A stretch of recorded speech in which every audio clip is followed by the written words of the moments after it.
अऊज़ु बिल्लाहि मिनश शैतानिर रजीम। बिस्मिल्लाहिर रहमानिर रहीम। पनाह मांगता हूँ अल्लाह की शैतान मरदूद से। शुरू अल्लाह का नाम लेकर जो नहायत मेहरबान रहने वाला है। मेरे पाकिस्तानी दोस्तों, बुजुर्गों, भाइयों, अस्सलाम वालेकुम। मैं engineer Khalid Mahmood Pakistan unity and solidarity foundation के प्लेटफॉर्म से, जैसे कि कल इमरान खान को तोशाखाना के मुकदमे में 3 साल कैद की सजा के साथ 1 लाख जुर्माना भी हुआ है। बिल्कुल ठीक हुआ है। और इसके साथ साथ मैं ये भी कहता हूँ कि इसकी वजह से जो हुकूमत पाकिस्तान के खजाने को नुकसान हुआ है वो भी इमरान खान से पूरा किया जाए। और ना सिर्फ इमरान खान, जो इससे पहले पाकिस्तान के हुक्मरान रह चुके हैं, उनसे भी तोशाखाना की जो मार्केट वैल्यू है उसके मुताबिक कीमत लेकर पाकिस्तान के खजाने में जमा कराई जाए। बल्कि मैं ये कहूँगा कि पाकिस्तान में कानून साजी की जानी चाहिए कि तोशाखाना या उन तोहफों को जो हुक्मरानों को बाहर के मुल्कों से मिलते हैं या पाकिस्तान में लोग तोहफा देते हैं, उसकी मार्केट में बोली लगाई जाए, उसको मार्केट में नीलाम किया जाए और जो सबसे ज्यादा उस तोहफे की कीमत लगाए वो तोहफा उसको दे दिया जाए। और अगर हुक्मरान वक्त उस तोहफे को लेना चाहे तो जो मार्केट की वैल्यू या जो आदमी जिसने ज्यादा कीमत लगाई है उससे 25% ज्यादा अदा करके वो तोहफा अपने पास रख सकता है। और जो 25% ज्यादा कीमत लगाई उसका आधा उस आदमी को जाना चाहिए जिसने उसकी ज्यादा से ज्यादा कीमत लगाई, और आधा हुकूमत पाकिस्तान के खजाने में जाना चाहिए,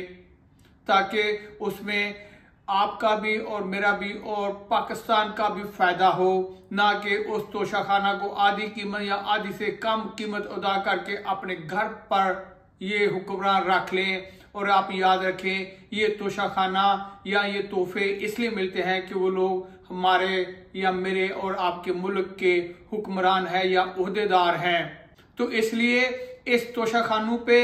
मेरे और आपके बच्चों का भी हक है, मेरा भी उतना ही हक है जितना हुक्मरान वक्त या उसके बच्चों का है। तो हम कैसे इन लोगों को इजाजत दे दें कि ये लोग आधी कीमत पर उस तोहफे को अपने घर पर ले जाएं या अपने घर पर रख लें और उसका मुझे और आपको और मेरे मुल्क पाकिस्तान को नुकसान हो। अब मैं आता हूं दूसरी तरफ। कल से एक सवाल मेरे जहन में बहुत शिद्दत और कर्ब के साथ मौजूद है। वही सवाल मैं आप लोगों से भी शेयर करना चाहता हूं, अपनी पाकिस्तानी अवाम से भी शेयर करना चाहता हूं, ताकि मेरे जहन की जो शिद्दत या मेरे जहन में जो कर्ब है उसको कम किया जा सके।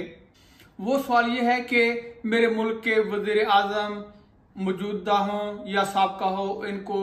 एक सेशन कोर्ट अदालत में बुलाकर खड़ा करती है और उसके बाद उनको सजा देकर सलाखों के पीछे भेज देती है। और दूसरी तरफ पाकिस्तान का साबका डिक्टेटर आयन शिकन, जिसको पाकिस्तान की एक स्पेशल कोर्ट ने मौत की सजा सुनाई थी, उसको पाकिस्तान में जब वो मर जाता है तो उसकी लाश को पाकिस्तान में एक अजाज के साथ दफनाया जाता है। और उसको सलामी देने में या उसको गार्ड ऑफ ऑनर देने में मेरे मुल्क का मौजूदा chairman joint chief of staff general Sahir Shamshad Mirza पेश होता है और उसको गार्ड ऑफ ऑनर के साथ दफनाया जाता है। उस डिक्टेटर को जिसको पाकिस्तान की स्पेशल कोर्ट ने मौत की सजा सुनाई थी क्योंकि उसने पाकिस्तान का आइन तोड़ा था। अब मैं सोचता हूं कि पाकिस्तान का आइन तोड़ना बड़ा जुर्म है या तोशाखाना बेचना बड़ा जुर्म है। अब मैं सोचता हूं कि तोशाखाना को कम कीमत पर मार्केट में बेचकर और अपने असासों में ना लिखना या असासों में शामिल ना करना बड़ा जुर्म है, या पाकिस्तान का आइन तोड़ना बड़ा जुर्म है। एक तोशाखाना बेचने वाले को तो सेशन जज की कोर्ट ने सजा सुना दी और उसको जेल के पीछे भेज दिया, मगर पाकिस्तान के आयन शिकन साबका डिक्टेटर को पाकिस्तान में लाकर एक अजाज के साथ दफना दिया जाता है। और जनरल साहिर शमशाद मिर्जा से कोई भी सवाल नहीं करता कि तुमने उसको जाकर कंधा क्यों दिया और तुमने उसको जाकर गार्ड ऑफ ऑनर क्यों दिया। फिर मुझे एक साबका लेफ्टिनेंट जनरल आसिम बाजवा भी याद आता है, जिसको मरीम नवाज या इसका अब्बा नवाज शरीफ कभी पापा जॉन के नाम से भी पुकारते थे और उसको इंसाफ के कटहरे में खड़ा करने की बातें करते थे, उसकी करप्शन के खिलाफ, और उसको सजा देना चाहते थे। मगर जब से ये लोग इक़्तिदार में आए हैं और उसके बाद ये लोग उसका नाम लेना भूल गए हैं, और वो आसिम बाजवा जिसने करप्शन की, जिसने मेरे और आपके बच्चों का हक खाया, वो अब रिटायर्ड लाइफ एक इज्जत के साथ गुजार रहा है और पाकिस्तान की अदालतें या पाकिस्तान का कानून उसको बुलाकर कोई सवाल भी नहीं कर सकते, उसको सजा देना तो बहुत दूर की बात। फिर इसके बाद मुझे एक नेवी का साबका एडमिरल भी याद आता है जिसने आप दोनों की खरीदारी में कमीशन हासिल किया और वो अमेरिका भाग जाता है, और जब उसको अमेरिकी हुकूमत पकड़ती है और उसको सलाखों के पीछे डालती है तो वो पाकिस्तान आना पसंद करता है, और पाकिस्तान में ना तो उसको कोई अदालत पूछती है और ना ही उसको कोई कानून पूछता है, बल्कि वो एक शाहाना जिंदगी गुजार कर अल्लाह को प्यारा हो जाता है। फिर मैं सोचता हूँ कि आप दोनों में कमीशन खाना बड़ा जुर्म था या तोशा खाना को कम कीमत पर बेचकर अपने असासों में साबित ना करना बड़ा जुर्म है। ये जो जनरल आसिम बाजवा ने किया वो बड़ा जुर्म था या इमरान खान का तोशा खाना कम कीमत पर बेचकर अपने असासों में साबित ना करना बड़ा जुर्म है। फिर मैं सोचता हूँ पाकिस्तान की ISI का साबका चीफ जनरल फैज, जिसके खिलाफ पाकिस्तान की सुप्रीम कोर्ट ने फैसला भी दिया हुआ है, वो फैज इज्जत के साथ पाकिस्तान की बड़ी औफात से रिटायर्ड हो जाता है और अब वो मजे से जिंदगी गुजार रहा है। मगर मेरी पाकिस्तान की सुप्रीम कोर्ट या पाकिस्तान के अदारे उसको बुलाकर सवाल भी नहीं कर सकते कि तुम्हें सजा क्यों ना दी जाए, तुम्हारे ऊपर पाकिस्तान की सुप्रीम कोर्ट का फैसला मुसल्लत क्यों ना किया जाए। ना तो ये हिम्मत मेरे पाकिस्तान की सुप्रीम कोर्ट में है और ना ही पाकिस्तान के चीफ जस्टिस बंदयाल में इतनी जुर्रत और हिम्मत है। फिर मैं सोचता हूँ पाकिस्तान का साबका आर्मी चीफ जनरल कमर जवेद बाजवा, जिसने पाकिस्तान में सियासी शतरंज की चालें चली और जिसकी वजह से मेरे और आपके मुल्क पाकिस्तान की ये हालत है।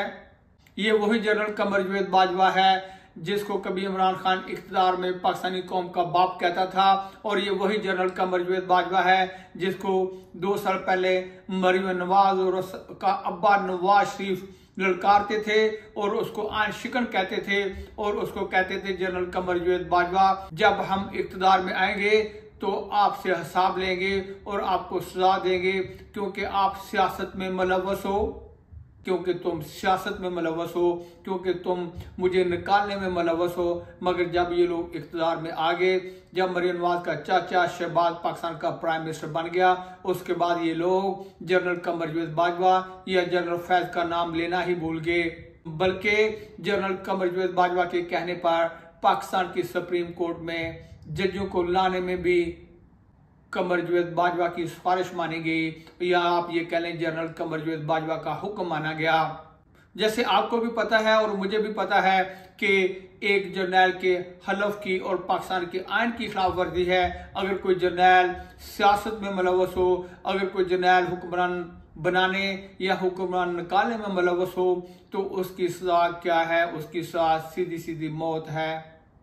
उसकी सजा फांसी है। तो मैं आपसे पूछता हूँ जनरल कमर जवेद बाजवा का बड़ा जुर्म था या इमरान खान का तोशा खाना कम कीमत पर बेचकर अपने एहसासों में जाहिर ना करना बड़ा जुर्म है?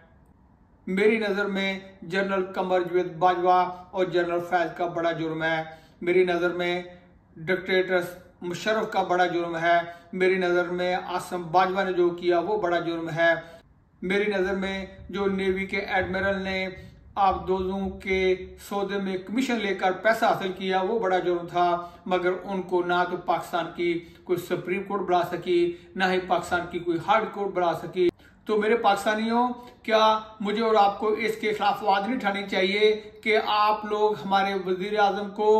जो कि लोगों के वोटों से मुंतखब होकर आता है, उसको तो आप बुलाकर सलाखों के पीछे डाल देते हो, मगर हुकूमत पाकिस्तान जो कि वजारत दिफा के मुलाजम हैं उनको आप सुप्रीम कोर्ट में बुलाने की जरूरत भी नहीं कर सकते। मेरे पाकिस्तानियों, मुझे और आपको ये सोचना पड़ेगा कि पाकिस्तान के आइन शिकन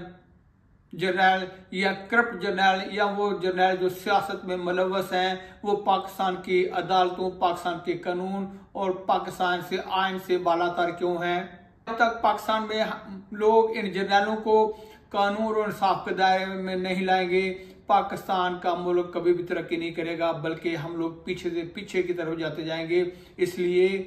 कि ये जर्नैल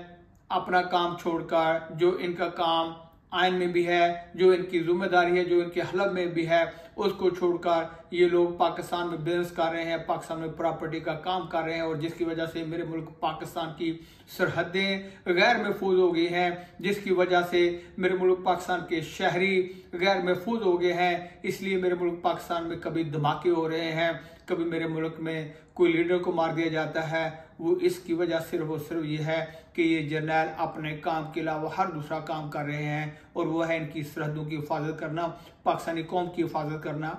और ये जर्नैल पाकिस्तानी कानून और पाकिस्तानी आइन और पाकिस्तानी आइन से बालातर इसलिए है कि हमारे सियासतदान इनकी चापलूसी करके, इनके जूते पॉलिश करके इक़्तिदार हासिल करते हैं। वो बेशक इमरान खान हो, नवाज हो, जरदारी हो, शहबाज हो, भुट्टो मरहूम हो, ये सब वो लोग हैं जो इन जर्नैलों के तलवे चाटते हैं अपने इक़्तिदार के लिए, अपनी हुक्मरानी के लिए।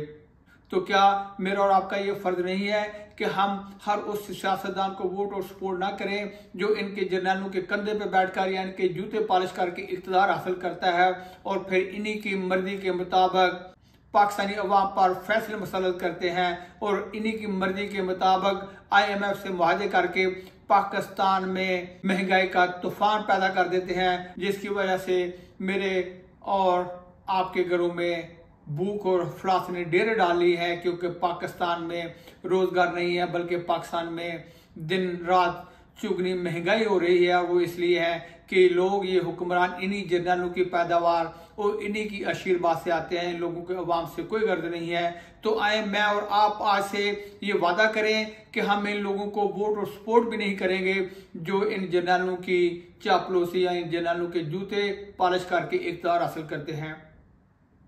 अगर मैंने और आपने अपने पाकिस्तान को अपने बच्चों के लिए महफूज खुशहाल मुस्तकबिल देना है, तो फिर हमें आगे निकलना होगा, अपनी आवाज़ उठानी होगी इन जर्नैलों के खिलाफ और इन लोगों के खिलाफ जो इनको इंसाफ और कानून के कटहरे में खड़ा नहीं करते, बल्कि ये लोग जब वर्दी में होते हैं तो ये लोग पाकिस्तान में स्याह सफ़ेद के मालिक होते हैं, और जब ये रिटायर्ड हो जाते हैं तो फिर दूसरा जर्नैल जो वर्दी में होता है वो इनको सपोर्ट भी करता है और इनको सलूट भी मारता है, और जब ये लोग मर जाते हैं तो उन लोगों को पाकिस्तान में लाकर आज़ाद के साथ दफन भी करता है। मगर मेरे मुल्क की अदालतें या मेरे मुल्क का चीफ जस्टिस या मेरे मुल्क के हुक्मरान उस नौकर को ये सवाल भी नहीं कर सकते कि तुमने एक मफरूर को जो कि अदालत से सजा याफ्ता था उसको जाके तुमने गार्ड ऑफ ऑनर क्यों दिया और उसको तुमने जाके सलूट क्यों मारा। अगर हम लोग आवाज़ नहीं उठाएंगे तो यकीन कीजिए मेरे मुल्क के वज़ीर आज़म जो कि मेरे और आपके वोटों से मुंतखब होकर आते हैं इसी तरह जेलों में जाते रहेंगे, और हमारे जर्नैल इसी तरह इक़्तिदार के अवानों में बैठकर हुक्मरानों की डोरियां हिलाते रहेंगे और अपने मर्जी के फैसले लेते रहेंगे। ऐ मेरे अल्लाह मेरे मुल्क पाकिस्तान को ताक़यामत सलामत रखना और मेरी पाकिस्तानी कौम को अपने हिफ्ज़-ओ-अमान में रखना। आमीन सुम्मा आमीन।